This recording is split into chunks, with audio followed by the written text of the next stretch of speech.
Voilà, on va ouvrir la parole dans Proverbes chapitre 11, verset 2. Et j'aimerais ce soir parler d'une nouvelle thématique sous l'angle de la sagesse. Et c'est pour nous aussi toujours savoir comment le Seigneur veut que nous vivions dans différentes thématiques. Et je voudrais parler ce soir du thème de l'orgueil. Voilà, je voudrais parler de l'orgueil et on va méditer un personnage dont on ne parle pas souvent, qui est le quatrième fils de David et qui s'appelle Adonijah. Voilà, et on va relever ensemble finalement qu'est-ce que la sagesse par rapport à l'orgueil. Dans le Proverbe chapitre 11, verset 2, il est dit ceci: quand vient l'orgueil, vient aussi l'ignominie. Voilà, c'est la honte et la confusion. Mais la sagesse est avec les humbles. Voilà, la sagesse est avec les humbles. On voit que la sagesse est liée à l'humilité et l'orgueil à la folie. Et donc on va lire ensemble dans 1 Roi chapitre 1er, 1 Roi chapitre 1er, verset 5. Voilà, si on regarde dans le dictionnaire ce que c'est que l'orgueil, eh bien on trouve opinion très avantageuse qu'une personne a de sa propre valeur aux dépens de la considération due à autrui. En résumé, c'est la centration sur le moi, au détriment des autres. Voilà, si je fais un petit résumé, ce qu'on trouve. Et donc on lit 1 Roi chapitre 1, verset 5. Il est dit: Adonijah, donc fils de Haggith, se laissa emporter par l'orgueil. Alors c'est Adonijah, c'est le fils de David, hein. Jusqu'à dire: c'est moi qui serai roi. Et il se procura un char et des cavaliers et 50 hommes qui couraient devant lui. Son père ne lui avait fait de sa vie son père ne lui avait de sa vie fait un reproche en lui disant: pourquoi agis-tu ainsi? Adonijah était en outre très beau de figure et il était né après Absalom. Il eut un entretien avec Joab, fils de Tseruja, et avec le sacrificateur Abiatar, et ils embrassèrent son parti. Mais le sacrificateur Tsadok, Benaja, fils de Jéhojada, Nathan le prophète, Shimei, Rei et les vaillants hommes de David ne furent point avec Adonijah. Je vais continuer. Adonijah tua des brebis, des bœufs et des veaux gras près de la pierre de Zoélet, qui est à côté d'Er-Rogel, et il invita tous ses frères, fils du roi, et tous les hommes de Juda au service du roi, mais il n'invita point Nathan le prophète, ni Benaja, ni les vaillants hommes, ni Salomon son frère. Amen. Voilà, je m'arrête là. Là, j'ai fait la première lecture qui nous parle de l'orgueil d'Adonijah qui va se proclamer roi. Et si on avait lu, je ne l'ai pas fait parce que ça serait long, du verset 11 au verset 28, eh bien, en fait, ça nous montre comment Bathsheba et Nathan vont aller voir le roi David pour lui dire ce qui se passe et pour que finalement David puisse intervenir. Et c'est ce qui va se passer au verset 29 et verset 30. Le roi David va réagir et va donc faire roi Salomon, selon le serment qu'il avait fait à l'Éternel, puisqu'il avait donc prêté serment à l'Éternel que ça serait Salomon qui serait roi. Voilà pour résumer un petit peu l'histoire. Alors, ensemble, on va relever des points. On va relever certains points. D'abord sur l'orgueil, la manifestation de l'orgueil, les causes de l'orgueil. Et cela, bien sûr, va nous aider aussi pour notre propre vie. Parce que notre désir, c'est de plaire à Dieu. Amen. Notre désir, c'est de lui être agréable et de vivre une vie de victoire.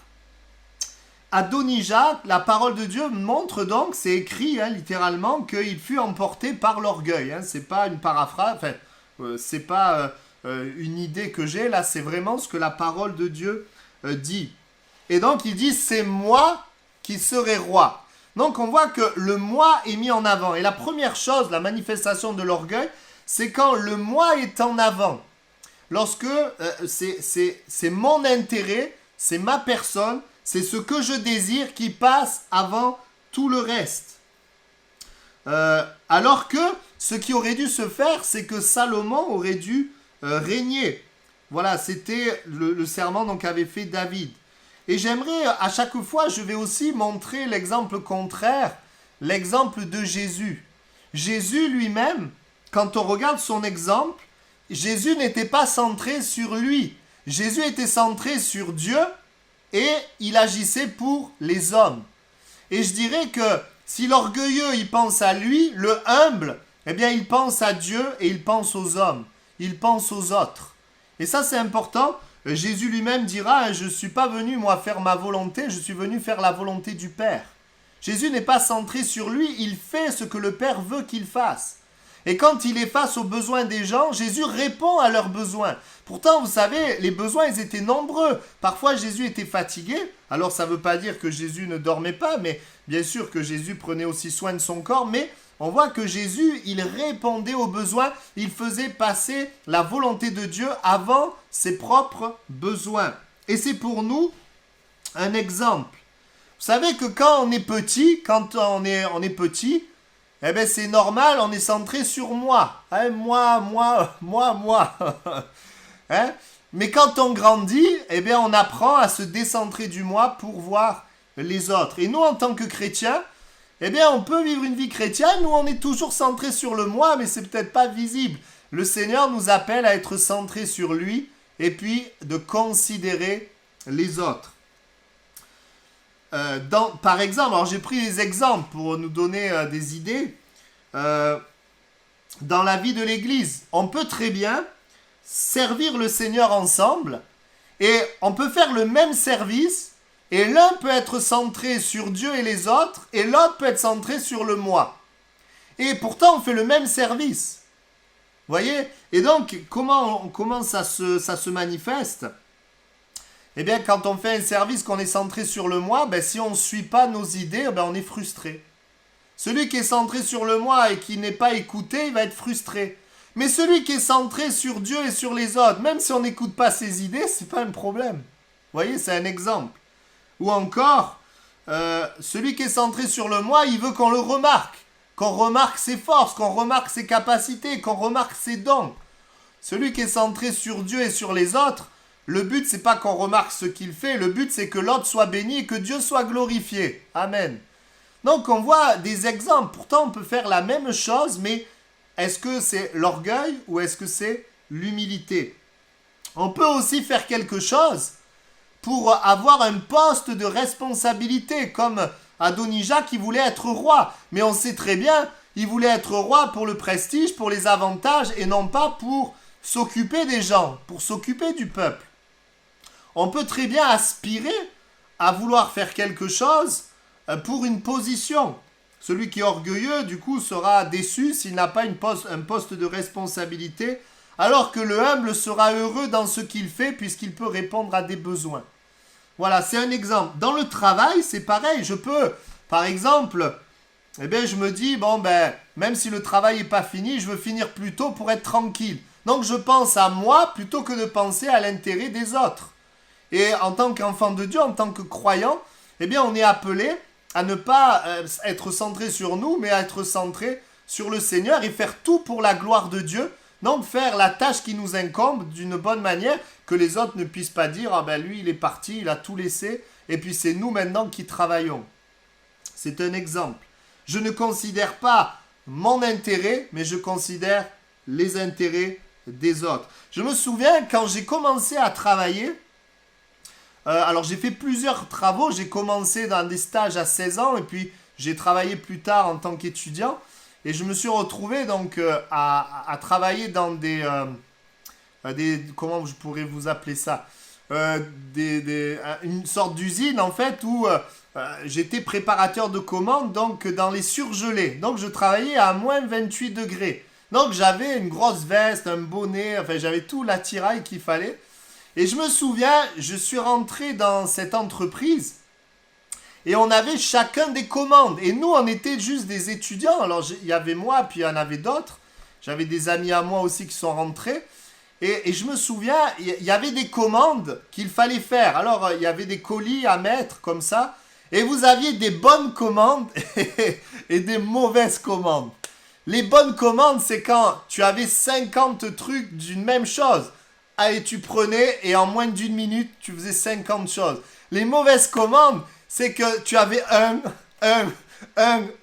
Et nous, les stagiaires, eh bien, les anciens, ils prenaient toutes les bonnes commandes. Et nous, on avait toutes les mauvaises. Et donc, on ne pouvait pas, c'était très dur pour nous d'atteindre la prime de productivité, vous voyez. Il y avait une prime de productivité. Non seulement on était jeunes, donc on n'était pas très fort, donc c'était déjà difficile, mais en plus, on n'avait pas les bonnes commandes. Bon, tout ça pour dire quoi? Pour dire que, eh bien, on ne pense pas en son intérêt à soi, mais on pense aussi à l'intérêt des autres. Et c'est vrai que ça, c'est une valeur du royaume de Dieu. Dans le monde, c'est chacun pour soi. Mais c'est aussi par ce point-là, qu'on peut faire une différence et qu'on peut montrer, eh bien, qu'on appartient à Jésus. Je pense aussi, vous voyez, si on pense au moi, ben on dort plus longtemps, on arrive en retard et on a un mauvais témoignage au travail. Je pense aussi dans la famille. La famille, quand on cherche à ce que les membres de la famille fassent ce que je veux. Voilà, quand on est centré sur moi, eh bien on a plein de problèmes. Mais quand on commence à se centrer sur les besoins de l'autre, eh bien on se rend compte qu'il y a des problèmes qui disparaissent. Et je pense que c'est dans la famille que le moi est le plus présent, se manifeste le plus. Voilà, quand on n'est pas dans la famille, on a une certaine capacité à quand même se tourner vers les autres. Voilà, mais dans la famille, jour après jour, au quotidien, eh bien c'est peut-être plus difficile. Donc, bon, je prends des exemples pour montrer qu'on peut être centré sur soi-même plutôt que d'être centré sur les autres. Dans des conflits, par exemple, eh bien, on peut chercher à avoir raison. Ce qui compte, c'est que moi, j'ai raison. Alors qu'en fait, dans un conflit, ce qui compte, c'est de comprendre l'origine du conflit et de le résoudre. C'est pas vraiment qu'on ait raison, parce que des fois, à chercher qui a raison, il n'y a pas de solution, parce que des fois, les deux ont raison, c'est juste des points de vue différents. Donc, il y a vraiment besoin, finalement, de considérer l'autre. Et je crois qu'en considérant l'autre, il y a plein de problèmes qui disparaissent. Deuxièmement, donc, il dit, c'est moi qui serai roi, c'est le moi. Deuxièmement, il va dire, un roi chapitre 1, verset 6, il est dit ceci, et là on rentre un peu dans peut-être une des causes de l'orgueil. Son père ne lui avait de sa vie fait un reproche, en lui disant « Pourquoi agis-tu ainsi ?» Adonijah était en outre très beau de figure, il était né après Absalom. Alors, il était très conscient de ses qualités, hein, il était beau de figure, donc il était conscient de ce qui était très bien chez lui, mais il ne voyait pas ce qui n'était pas bon chez lui. Et j'aimerais vous dire ceci, si tu es un être humain, tu es un pécheur. Voilà, et quand je dis ça, je suis avec toi. Tous les êtres humains sont des pécheurs. Mais si on n'a pas eu de reproche, on n'a pas eu de correction, on n'a pas eu, comme c'est le cas, David ne lui avait pas fait un seul reproche, eh bien finalement, David n'a pas aidé Adonijah à voir les problèmes qu'il avait. Il a finalement amené Adonijah à être aveugle sur ses péchés, à être aveugle sur ses problèmes. Et quand on est aveugle sur ses péchés, on ne peut pas les corriger. On ne peut pas corriger quelque chose qu'on ne voit pas chez nous. C'est pour ça que la parole nous dira, Proverbe chapitre 13, verset 24, « Celui qui aime le Fils cherche à le corriger. » Et dans Éphésiens 6, 4, il ajoute « Cherche à le corriger et l'instruire. » Le sens de corriger, c'est pas de faire mal. Le sens de corriger, c'est tu vas dans une mauvaise voie, je t'amène dans la bonne voie. Et donc, c'est ramener dans la bonne voie et instruire. Et je dirais que oui, une des causes de l'orgueil, c'est quand on ne voit pas le péché, on ne voit pas le mal. La Bible dit dans Proverbe 8, 13 que l'arrogance et l'orgueil, c'est la voie du mal. C'est la voie du mal. L'arrogance et l'orgueil, c'est la voie du mal. L'humble, celui qui est humble est responsable, celui qui est orgueilleux est une victime. C'est toujours comme ça. Et je dirais que l'humilité, c'est savoir reconnaître nos péchés, reconnaître nos erreurs et les corriger. L'orgueil, c'est ne pas voir nos erreurs, ne pas voir nos péchés, mais de voir que finalement le problème vient des autres.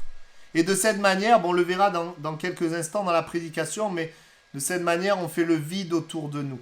Parce que l'homme n'aime pas être avec des personnes qui accusent toujours les autres. Et donc, on voit que finalement, l'orgueil, c'est aussi ne pas chercher ce qui est droit, mais ce qui élève le moi. L'orgueilleux va élever le moi, quitte à voler, quitte à mentir, quitte à tricher, quitte à tromper. C'est pas un problème parce qu'il ne voit plus, il n'est plus éclairé.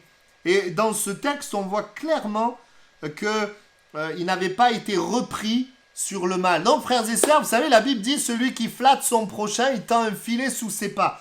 C'est vrai qu'il faut encourager, mais on n'est pas des hypocrites. On ne va pas dire, ah c'est super, si la chose n'est pas bonne. La parole de Dieu nous invite à dire la vérité dans la douceur. Alors, on n'est pas prophète dans sa famille, je sais, c'est pas toujours évident. Je crois qu'il faut une double portion de douceur dans la famille. Mais en tout cas, c'est important pour nous de saisir et de comprendre ces choses. Jésus était sans péché, il obéissait parfaitement. Alors bon, nous on n'est pas Jésus, on n'est pas sans péché, mais en Christ, on est vu comme sans péché, et Christ habitant en nous, il nous permet de vivre une vie où nous ne pratiquons plus le péché. Jésus a vécu sans faire de mal, Jésus était responsable de ses actions et de ses paroles. Et lorsqu'il agissait, il parlait, eh bien, il faisait du bien. Voilà, mais parfois il reprenait aussi, quand je pense aux religieux qui étaient durs de cœur. Voilà.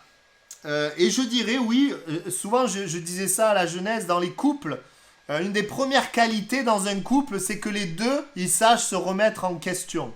C'est l'humilité. Le fait d'accepter de se remettre en question. Parce que si un se remet en question, mais l'autre, il se remet jamais en question, alors là, c'est très compliqué.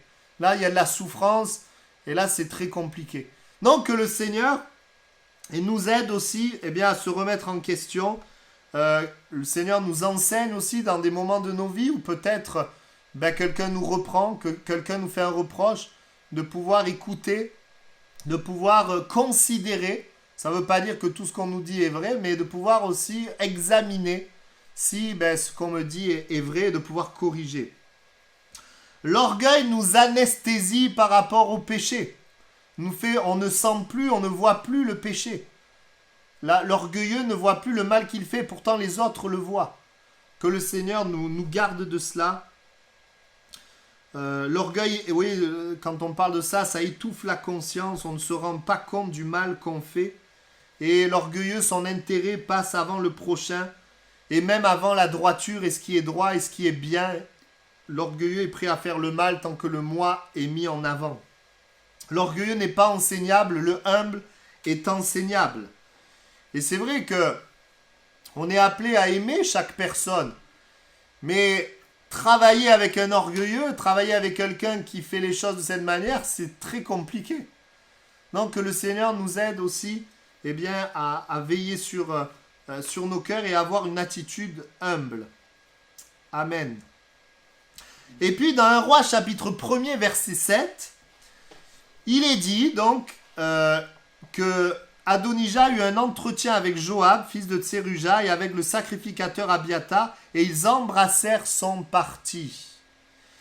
L'orgueilleux se sert des gens pour lui, se sert des gens pour s'élever. Le humble, il donne sa vie pour élever les autres. Voilà une autre caractéristique de l'orgueil et de l'humilité. On voit qu'est-ce qu'il fait Adonijah. Il va influencer des gens, mais pas n'importe qui.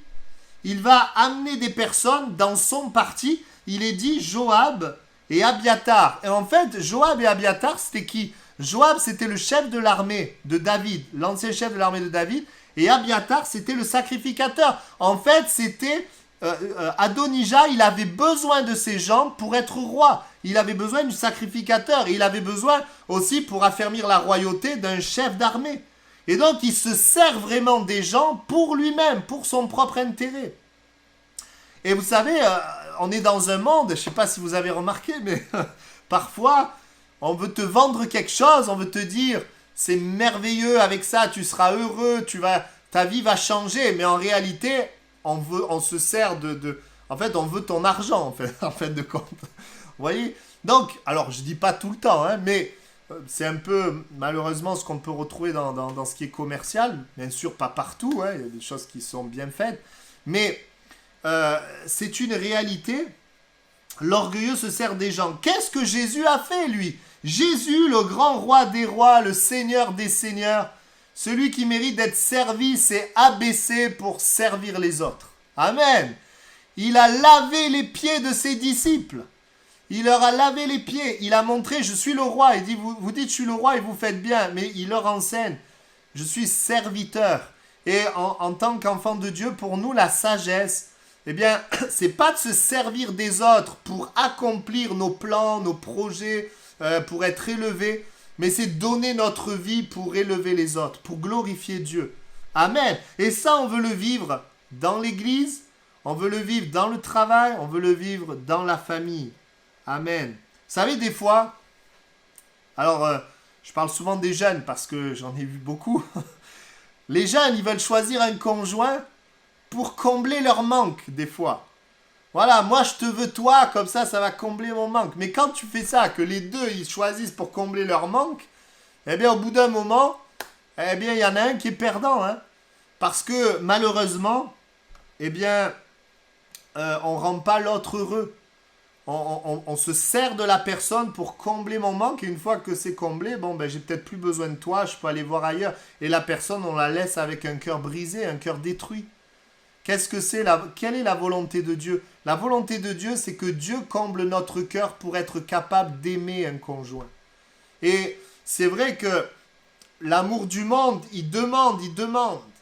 L'amour du monde, c'est, voilà, donne-moi, pour moi. L'amour de Dieu, c'est vrai, il vient dans notre cœur, il comble notre cœur et il nous permet d'aimer. Il nous permet d'aimer l'autre pour ce qu'il est. Pas d'aimer l'autre pour soi, pas la convoitise, mais d'aimer l'autre pour ce qu'il est, de le respecter, de l'écouter, valoriser, l'honorer.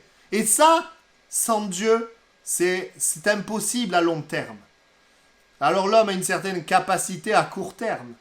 Mais pour être comblé de l'amour, vous savez, on est des êtres humains, nous avons un besoin, c'est d'être aimés. On a besoin de l'amour de Dieu. Vous avez tous vu ça, on peut faire quelque chose pour quelqu'un en attendant quelque chose en retour. Mais une caractéristique de l'humilité, oui, nous donnons sans rien attendre en retour. Notre joie, c'est de le faire pour le Seigneur. Amen. Et c'est vrai, c'est notre privilège, frères et sœurs, de servir Dieu, de servir les autres. Et c'est notre joie, comme on vient de le partager, on prie pour un frère, une sœur qui a un besoin et on voit Dieu le bénir. Vous voyez, l'orgueilleux, il n'est pas content que les autres soient bénis, il veut être le seul. Mais le humble, il se réjouit pour l'autre, il se réjouit. Amen. Un autre point, dans 1 Roi chapitre 1, verset 11, il est dit, alors Nathan dit à Bathsheba, mère de Salomon, n'as-tu pas appris qu'Adonija, fils de Haggith, est devenu roi sans que notre Seigneur David le sache? On voit que Adonija, donc par l'orgueil, il s'est proclamé roi, il n'a pas informé David. Il a fait les choses cachées. Et je dirais ceci, il ne s'est pas soumis à l'autorité en place. Vous voyez, le roi David, c'était l'autorité de l'époque. Et je dirais que l'orgueilleux ne se soumet à aucune autorité. Mais le humble se soumet à l'autorité que Dieu a mis sur lui.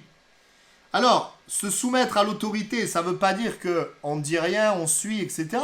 On a le droit de parler. Si quelque chose n'est pas juste, on a le droit de le dire avec douceur. Voilà, on a le droit de parler. Mais se soumettre à l'autorité, c'est respecter l'autorité qui est sur nous. On voit dans Néhémie 9,16, il est parlé du peuple d'Israël. Il est dit, nos pères, regardez, c'est intéressant, nos pères se livrèrent à l'orgueil et raidirent leurs coups, ils n'écoutèrent point les commandements. C'est-à-dire que l'orgueil, là, se livrer à l'orgueil, c'est le fait qu'ils n'ont pas écouté les commandements. Ils ne se sont pas soumis à Dieu, ils ne se sont pas soumis aux lois de Dieu. Et un aspect de l'orgueil, c'est qu'on ne se soumet pas aux lois, à l'autorité. L'humilité, le humble, il va se soumettre. Et Jésus, quel est notre exemple parfait? Jésus, qu'est-ce qu'il a fait? Eh bien, il est descendu du ciel pour faire non ma volonté, mais la volonté de celui qui m'a envoyé. Jésus s'est soumis à son Père et il s'est même soumis aux autorités locales. Quand on lui a dit pour payer le tribut, etc., il a payé. À un moment donné, il va dire à Pierre, tu vas aller chercher une pièce dans la bouche d'un poisson. Donc, on voit qu'il y a une soumission à l'autorité. Alors, je suis d'accord que parfois, il y a des abus d'autorité, on est d'accord. Des fois, les autorités, ils abusent de leur pouvoir et on a le droit de se défendre dans ce qui est juste. Voilà, mais dans les autorités qui cherchent à faire le bien, eh bien, on n'est pas appelé à faire des choses cachées, à nous révolter contre l'autorité. Vous savez, quand j'ai commencé à travailler, j'ai commencé à 16 ans, et je me souviens, alors je ne vais pas citer là où j'étais, mais j'étais dans un endroit où des personnes s'occupaient de moi, et on devait peindre, vous voyez, faire de la peinture. Et je me souviens un jour, donc ils avaient bien entendu une autorité au-dessus d'eux, voilà. Ils devaient faire ce qu'on leur disait. Et un jour, on part, et je me dis, mais où est-ce qu'on va? Je ne savais pas où on allait, on ne prenait pas la direction d'un chantier pour travailler. Et là, on arrive devant un garage, et là, ils ouvrent le garage, et là, ils avaient aménagé tout un bistrot, ils étaient allés boire un coup. Et donc, moi, j'étais là avec eux. Donc, alors que leur autorité leur disait de faire un travail, eux, ils faisaient un peu ce qu'ils voulaient, ils allaient boire un coup, et moi, j'étais là avec eux, voilà. Bon, et voilà, et donc c'est un exemple où, non, en tant que nous, enfants de Dieu, on va respecter nos autorités, on va faire ce qu'on attend de nous. Amen. Donc ça, c'est important. Il est dit dans Colossiens 3,23, « Tout ce que vous faites, faites-le de bon cœur, comme pour le Seigneur et non pour des hommes. » Amen. Alors des fois même, j'ai entendu ça, des fois, ah mais je pars plus tôt, je fais pas ça parce que je vais prier. Alors si tu travailles pas, si tu te soumets pas aux autorités pour aller prier, ça va pas du tout ça. Non, il vaut mieux prier dans tes temps libres, mais oui, dans les moments où je dois travailler, c'est important que je glorifie le Seigneur. Amen. Voilà. Et puis, dans 1 Roi chapitre 1, verset 10, il est dit ceci, « Il n'invita point Nathan le prophète, ni Benaja, ni les vaillants hommes, ni Salomon son frère. L'orgueilleux met à l'écart ceux qui le dérangent. » L'orgueilleux, il va mettre à l'écart, il va balayer les personnes qui sont comme un danger potentiel pour lui. Ceux qui pourraient contrer son plan pour lui-même. Et je dirais, oui, que après l'orgueil vient un autre défaut qui s'appelle la jalousie. Vous voyez, la jalousie, elle peut se manifester avec l'orgueil. Il n'invita pas Nathan, et pour cause. Il savait bien que c'était pas à lui normalement d'être roi, mais à son frère Salomon. C'était comme un rival. Et il ne va pas l'inviter. Ça me fait penser, peut-être vous connaissez cette image, mais vous savez, si vous mettez des crabes dans un seau, dès qu'il y a un crabe qui monte pour partir, les autres, ils le rattrapent et ils le tirent vers le bas. Vous voyez? Et l'orgueilleux, il fait ça. S'il y en a un qui s'élève, voilà, il le fait descendre. Vous voyez? Le humble, il se réjouit que les autres soient élevés. Mais l'orgueilleux, il veut être lui au sommet. Vous voyez? Et c'est ce qu'on voit. Vous savez, dans la parole de Dieu, quand Dieu donne une position, quand Dieu donne une responsabilité, en fait, c'est pas pour élever l'homme, c'est pour prendre soin des gens. Et Dieu, il ne va pas élever un orgueilleux qui est centré sur lui parce qu'il ne prendrait pas soin des gens. Mais Dieu, il va élever quelqu'un de humble parce que cette personne, avec cette position, elle pourra bénir les gens, comme Joseph. Joseph a été élevé parce que Joseph, il a appris, alors je crois qu'il a appris en prison, etc. Et que dans cette position, eh bien Joseph a pu vraiment être une source de bénédiction pour sa famille, pour la nation, etc. C'est pour ça que la Bible dit que Dieu, il abaisse les orgueilleux et il élève les humbles. Il élève les humbles parce que c'est les humbles qui vont pouvoir s'occuper des gens. S'il élève les orgueilleux, l'orgueilleux, il va tous les écraser. Donc le Seigneur, il élève les humbles. Donc frères et sœurs, soyons humbles. Bon, je ne dis pas que faut pas être humble pour chercher à être élevé. Laissons-nous attirer par ce qui est humble. Mes frères et sœurs, notre cœur, notre désir, c'est Dieu et c'est notre prochain. Amen. D'ailleurs, c'est le plus grand commandement. Aimer Dieu et aimer notre prochain. Donc, il va vraiment mettre de côté ceux qui sont comme un danger potentiel pour lui. Jésus, lui, il n'avait pas de problème. Il n'avait pas de problème d'ego. tout le monde allait vers lui, mais Jésus, il n'était pas là pour être connu, vous voyez. À un moment donné, ses frères lui disent, mais va à Jérusalem pour que les gens y voient tes miracles, tout ça. Il dit, non, c'est pas le temps de monter. Jésus, il était concentré sur son Père, ce que son Père voulait, pas sur ce que les gens disaient. Un coup, les gens l'applaudissent, un autre coup, ils veulent le crucifier.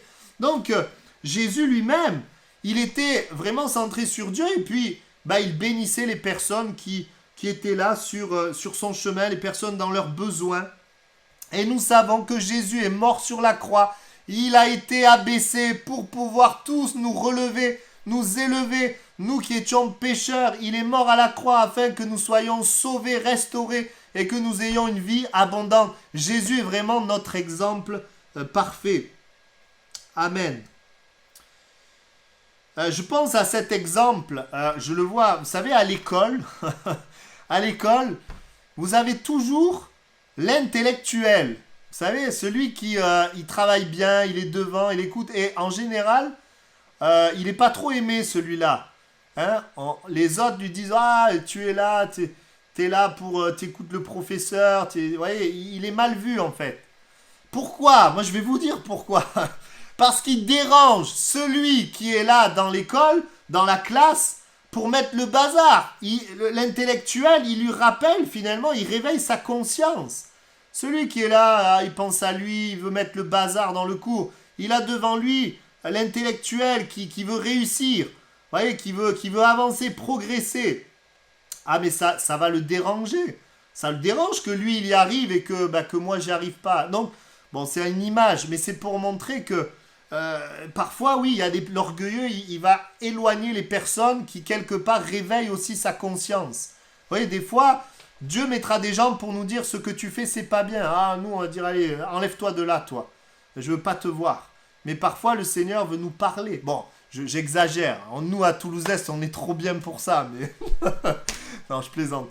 Non, je crois que vraiment, ça nous parle. Et c'est important pour nous que le Seigneur nous aide dans notre vie pratique à être humble. Amen. Voilà. Je pense aussi, vous voyez, dans l'Église, alors oui, il y a peut-être un point, quand on parle de mettre à l'écart, c'est aussi ce qui divise, vous voyez, ce qui crée des divisions. Et ce qui peut diviser dans l'Église, vous savez, c'est l'orgueil. On peut servir ensemble, frères et sœurs, mais si notre centre, c'est nous-mêmes, eh bien, ça va nous diviser. Ça va diviser. Parce que ça va amener de la jalousie, des rivalités, de l'envie, de la convoitise. Mais si notre but, c'est aimer Dieu, aimer notre prochain, nous réjouir de ce que le Seigneur fait, eh bien, il y a dans notre cœur la paix et la joie. Amen. La Bible nous exhorte dans 1 Corinthiens chapitre 1 verset 10 à être parfaitement unis dans un même esprit. Ça ne veut pas dire qu'on est tous pareils. On n'est pas tous pareils, mais on est là dans un même esprit. Quel esprit? L'esprit de Dieu. Et dans un même sentiment. L'esprit d'amour qui se sacrifie, comme Christ a donné sa vie pour les autres. Que le Seigneur nous aide à connaître ces choses et surtout à les mettre en pratique tous ensemble. Amen. Si quelqu'un a Christ comme mobile, c'est pas grave si on ne retient pas ses idées, c'est pas grave si on n'est pas élevé, c'est pas grave si ça nous coûte. Notre joie, elle est ailleurs. Notre joie, c'est que Christ soit glorifié, les gens soient bénis et le royaume avance. Amen. C'est ça notre joie. Je vais terminer avec les conséquences de l'orgueil. Donc là, on a vu un petit peu la manifestation de l'orgueil. Alors, qu'est-ce qui s'est passé? Eh bien, j'ai pas tout lu parce que ça aurait fait long, mais on va voir plusieurs points. Alors, d'abord, dans ce que peut-être on en a déjà parlé, 1 Roi chapitre 1 verset 25, il est dit donc, il est dit de Adonija, il est descendu aujourd'hui, il a tué des bœufs, des veaux gras, des brebis en quantité, il a invité tous les fils du roi, les chefs de l'armée, le sacrificateur Abiatar, et voici, ils mangent et boivent devant lui, et ils disent, vive le roi Adonija. Qu'est-ce qu'on voit là? Eh bien, on voit que l'orgueil peut arriver à son but pendant un certain temps. On voit que l'orgueilleux peut réussir un certain temps. On voit qu'Adonija, eh bien, un certain temps, il a réussi ce qu'il voulait faire. il a rassemblé tout le monde a dit vive le roi. Est-ce que vous avez déjà vu les orgueilleux réussir? Eh bien oui, parfois les orgueilleux ils réussissent, oui, mais ils réussissent qu'un temps écourté, un temps qui est court. Et la parole de Dieu nous dit que celui qui réussit dans la durée, ben c'est celui qui est humble. L'humilité, la Bible dit que le fruit de l'humilité, c'est la richesse, la gloire et la vie.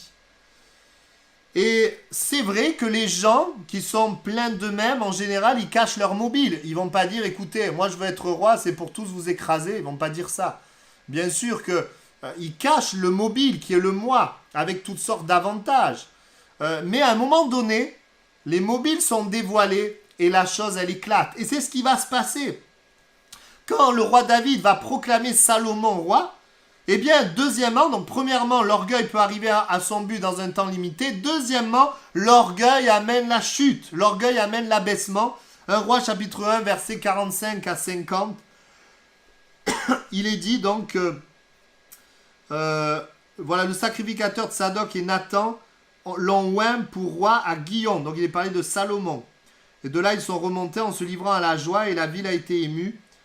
C'est le bruit que vous avez entendu. Salomon s'est même assis sur le trône royal. Je passe, verset 50. Adonijah eut peur de Salomon. Il se leva aussi, s'en alla et saisit les cornes de l'autel. Voilà, et puis il y a un autre verset qui montre que ceux qui étaient avec lui se sont dispersés. Donc qu'est-ce qu'on voit? Eh bien, on voit que Adonijah, son orgueil, ce qu'il a bâti, tout s'est effondré. Et c'est ce que la Bible dit. La Bible dit que l'orgueilleux sera abaissé, mais le humble sera élevé. Proverbe 29-23, l'orgueil d'un homme l'abaisse, mais celui qui est humble d'esprit obtient la gloire. Proverbe 16-18, l'arrogance précède la ruine et l'orgueil précède la chute. Et Luc 1-52, il a renversé les puissants de leur trône et il a élevé les humbles. Les humbles. Oui, donc Adonijah a profité des richesses un temps très limité, mais ça a fini par tout lui échapper, un petit peu comme le fils prodigue qui avait l'héritage de son père et qui est parti, il a quitté son père, il a profité, il a attiré des gens à lui et il a tout perdu. Il a profité un temps limité et il a tout perdu. Et donc on voit l'orgueil arrive à un but mais à un temps limité, l'orgueil amène la chute. Troisièmement, l'orgueil amène la division, la dispersion et la solitude. L'orgueil nous amènera à être tout seul. Et c'est ce que nous voyons au verset 49. Tous les conviés d'Adonijah furent saisis d'épouvante. Ils se levèrent et s'en allèrent chacun de son côté. Et c'est là qu'il est dit Adonijah eut peur de Salomon et se leva aussi. Dans Proverbe 28-25, il est dit que l'orgueilleux excite les querelles. Vous voyez que par ce texte, on voit quoi? Il y a eu dispersion. Tout ce qui a été construit a été divisé. Et la parole nous dit que l'orgueil amène des querelles. L'orgueil amène des querelles. Et si c'est vrai que finalement l'orgueil fait le vide autour de nous, à un moment donné les gens s'en vont, l'humilité attire les gens. La Bible dit que l'humilité amène la grâce, la faveur. L'humilité amène la grâce de Dieu. C'est dans 1 Pierre 5,5, il fait grâce aux humbles. L'humilité, oui, attire les hommes, mais l'orgueil repousse les hommes. Et alors, ce qui est merveilleux, vous voyez, dans 1 Roi, chapitre 1, versets 51-52, en fait, à ce moment-là, vous voyez, quand Adonijah, il saisit les cornes de l'autel, en fait, il aurait dû mourir parce que ce qu'il a fait était grave. Mais ce qu'on voit, c'est que Dieu va lui donner une chance. Et j'aimerais dire que Dieu donne une chance. Et il est possible, si l'orgueilleux, s'humilie, il est possible d'avoir une nouvelle chance et de réussir sa vie. Et on voit à ce moment-là, alors je suis désolé pour Adonijah, mais il ne va pas la saisir la chance. Mais il a eu cette chance-là, regardez, versets 51-52, on vint dire à Salomon, voici Adonijah a peur du roi Salomon, il a saisi les cornes de l'autel en disant que le roi Salomon me jure aujourd'hui qu'il ne me fera point mourir, qu'il ne fera point mourir son serviteur par l'épée. Salomon dit, s'il se montre un honnête homme, il ne tombera pas à terre un de ses cheveux, mais s'il se trouve en lui de la méchanceté, il mourra. Salomon, en fait, il fait grâce et quelque part, on voit que il va arriver à Adonijah ce qui se trouvera dans son cœur. Et je vais donc vous raconter ce qui va se passer après. Et enfin, juste pour faire un parallèle, vous voyez qu'Adonija, il a une chance de ne pas mourir. Si tu es un honnête homme, tu vivras. Et ça me fait penser au fils prodigue, vous voyez, qui est vraiment au plus bas du plus bas. Il est là, il a envie de manger ce que les cochons mangent. Et quelque part, lui aussi, il a une chance de s'en sortir. Comment? En retournant vers son père. En quittant la position d'orgueil et en prenant une position d'humilité. Si vous connaissez le texte, vous savez qu'il l'a fait. Qu'il s'est repenti, qu'il a regretté, qu'il a reconnu le mal qu'il avait fait. Il est revenu et le père l'a accueilli. Mais malheureusement, lui, Adonija, écoutez bien, il va continuer d'agir par orgueil et ça va lui être fatal.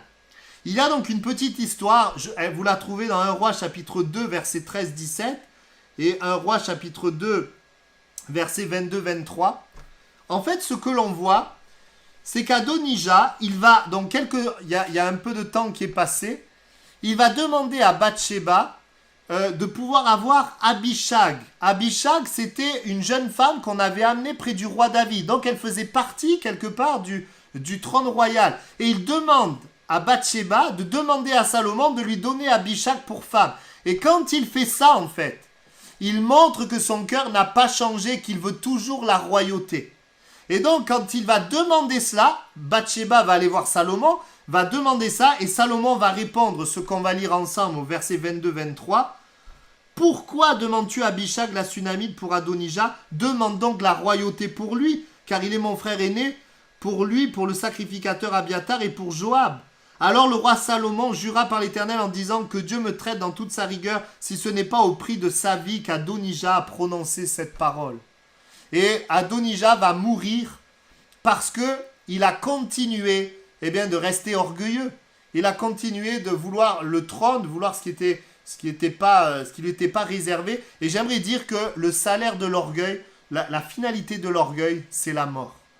Mais merci Seigneur, il y a toujours une possibilité de changer. Je pense au roi Manassé qui avait fait beaucoup de mal. La Bible dit qu'il s'est humilié devant l'Éternel et Dieu a fait grâce.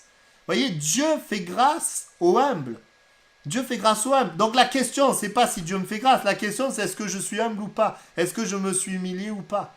Donc frères et sœurs, que le Seigneur nous enseigne au travers d'Adonija sur l'orgueil et que Dieu nous aide les uns les autres dans notre famille, dans notre travail, dans l'église à voir finalement quel est le mobile de nos actions et à agir toujours pour le Seigneur et pour les hommes.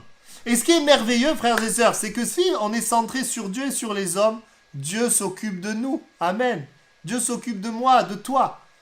Alors ça veut pas dire qu'on s'occupe pas de nous. On s'occupe de nous, on prend soin de nous, on mange, on fait tout ce qu'il faut faire. Il n'y a pas de souci. Mais ce que je veux dire par là, c'est que on désire plus que jamais manifester cette humilité et servir les hommes, servir le Seigneur. Amen. On va prier, tout simplement, on va prier. Et que le Seigneur nous aide à manifester l'humilité. Alors, ce que je voudrais qu'on puisse retenir de ce message, bon, il y a la partie sur l'orgueil, mais c'est l'humilité. L'humilité, c'est que je ne suis pas centré sur moi, je suis centré sur lui. L'humilité, c'est que quand il y a le péché, je le reconnais, je le délaisse. L'humilité, c'est que je sers les autres et je ne me sers pas des autres, mais je sers les autres. L'humilité, c'est que je me soumets aux autorités que Dieu a mis sur moi et j'agis dans la vérité, dans la transparence. L'humilité, c'est que je ne mets pas à l'écart ceux qui sont différents de moi, mais je considère tout le monde. Je n'ai pas de rival. Amen. Alors on va prier, vous êtes d'accord? On va prier et demander la grâce de Dieu. Seigneur, nous voulons ensemble manifester cette sagesse et cette humilité. Ce qui est merveilleux, c'est que dans ta parole, tu nous montres que quand on est de nouveau, ce n'est plus le moi qui vit. Seigneur, on n'est plus dans l'orgueil, mais c'est Christ qui vit en moi. Seigneur, c'est maintenant les intérêts de Christ, la volonté de Christ. Aide-nous à le vivre d'une manière pratique. Très souvent, Seigneur, les réflexes du passé veulent revenir. La chair, elle est là pour nous centrer sur nous-mêmes. Mais nous croyons qu'à la croix, nous sommes aussi morts avec toi. et nous sommes une nouvelle création. Et à cause de cela, nous voulons faire mourir, Seigneur, eh bien, tout ce qui est de l'orgueil. Merci de nous aider ensemble dans les domaines de nos vies à manifester l'humilité. Merci parce que quand nous voyons Moïse, tu l'as travaillé, Seigneur, tu as changé sa vie, tu as mis en lui de l'humilité.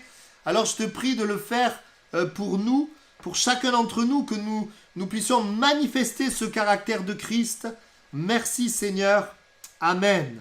Amen. J'aimerais juste vous dire ceci, si dans la famille, on fait disparaître comme but le moi, vous allez faire disparaître des problèmes. Vous allez faire disparaître des problèmes. Amen. Et voyez, je pensais à ça dans les conversations que nous allons avoir. On va avoir des conversations. Peut-être des conversations enflammées. Je sais pas. Bon, pas trop enflammées quand même. Mais dans les conversations qu'on va avoir, j'ai noté quelques points. Ne cherchons pas à étaler notre connaissance. Ou ne cherchons pas à avoir raison. Mais cherchons à mettre en valeur les autres. À mettre en valeur les autres. Alors dans la vérité, tu vas pas leur dire « Ah, c'est super ce que tu dis » si tu penses le contraire. On n'est pas des hypocrites. On reste vrai. On peut être différent. Voilà, il n'y a pas de souci. Mais que nous puissions pas chercher à étaler, à montrer le moi, mais que nous puissions chercher par la grâce de Dieu à élever, à voir le besoin, à bénir. Et que finalement, pour moi, réussir, c'est que les gens se sentent aimés de l'amour de Jésus. Voilà, que le Seigneur nous aide. Et face aux reproches qu'on peut nous faire, on n'est pas là pour tout accepter, mais on peut examiner si le Seigneur n'est pas en train de nous parler pour changer quelque chose. Amen.